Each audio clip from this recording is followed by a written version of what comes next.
കുറേ വർഷങ്ങൾക്ക് മുമ്പേ ഞാൻ നേരിട്ട ഒരു വിഷയവും എൻ്റെ സുഹൃത്തുക്കൾ ചിലരെ ഇപ്പോൾ അനുഭവിക്കുന്നതുമായ ഒരു വിഷയമാണിതല്ലേ.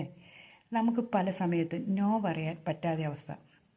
അതായത് അവരോരോ ആവശ്യങ്ങൾ പറയുമ്പോൾ നമുക്കറിയാം നമ്മളെ ചൂഷണം ചെയ്യുന്നതാണ്, അല്ലെങ്കിൽ നമ്മളെ നിന്ന് മുതലാക്കിക്കൊണ്ടിരിക്കുകയാണെന്നൊക്കെ നമുക്കറിയാം. പക്ഷേ നമ്മൾ അവരോട് പറയും, നോ പറയില്ല. നമുക്കുള്ളതെല്ലാം നമുക്ക് ആവശ്യത്തിന് വെച്ചതാണെങ്കിൽ പോലും നമ്മൾ അതൊക്കെ എടുത്ത് അവരെ സഹായിക്കും, അവരവരുടെ വഴിക്ക് പോവുകയും ചെയ്യും. ഇത് നമുക്കറിയാം. പിന്നെ മാറി നിന്ന് നമ്മളെ കുറ്റം പറയുകയും ചെയ്യും. ചിലപ്പോൾ ഇവരെന്ത് കാണിക്കും, ഈ സഹായമൊക്കെ കിട്ടിക്കഴിയുമ്പോൾ നമ്മളെ ഒന്ന് പൊക്കി പറയും. അത് കേൾക്കുമ്പോൾ നമ്മളൊന്ന് സുഖിക്കും. ഇത് നമ്മുടെ ജീവിതത്തിലൊക്കെ സംഭവിക്കുന്ന കാര്യങ്ങളാണ്. ഈ സുഖം കൊണ്ടൊന്നും ഒരു കാര്യമില്ല. നമ്മുടെ കയ്യിലിരിപ്പ് കൊണ്ട് നമ്മൾ അനുഭവിക്കാൻ പോകുന്നു എന്ന് മാത്രം മനസ്സിലാക്കിയാൽ മതി. പലരെയും മനസ്സിലാക്കാൻ നമ്മൾ വൈകിപ്പോവും. കാരണം എന്നാന്ന് വെച്ചിട്ടുണ്ടെങ്കിൽ ഈ നോ പറയാനുള്ള ബുദ്ധിമുട്ട്.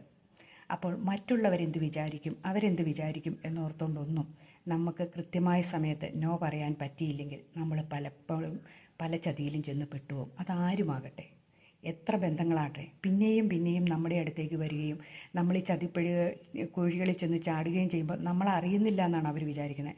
നമ്മളെ പറ്റിക്കാൻ എളുപ്പമാണെന്നാണ് അവർ വിചാരിച്ചിരിക്കുന്നത്. പക്ഷേ നമുക്കറിയാം. പക്ഷേ നമ്മൾ ആ ബന്ധം അറ്റുപോകണ്ടല്ലോ എന്നോർത്തിട്ടായിരിക്കാം നമ്മൾ മിണ്ടാതിരിക്കുന്നത്. അപ്പോൾ ഇങ്ങനെയുള്ള ബന്ധങ്ങൾ ഉണ്ടെങ്കിൽ ഒന്ന് നോ പറയാനൊന്ന് പഠിച്ചു നോക്കി. നമുക്കൊരു സമാധാനം നമ്മുടെ ജീവിതത്തിൽ വരും. നമുക്കൊരു സന്തോഷം ഉണ്ടാകും. നമ്മുടെ കയ്യിലുള്ള സാധനങ്ങൾ നമുക്ക് സുരക്ഷിതമായിട്ട് വെക്കാനും സാധിക്കും. അത് അല്ല എങ്കിൽ നമ്മൾ ജീവിതകാലം മുഴുവൻ അവരെ ഓർത്ത് വിഷമിക്കുകയും ചെയ്യും. ഒരു പ്രയോജനവും അതുകൊണ്ട് ഉണ്ടാവുകയും ഇല്ല. ഒന്ന് ചിന്തിച്ചു നോക്കി.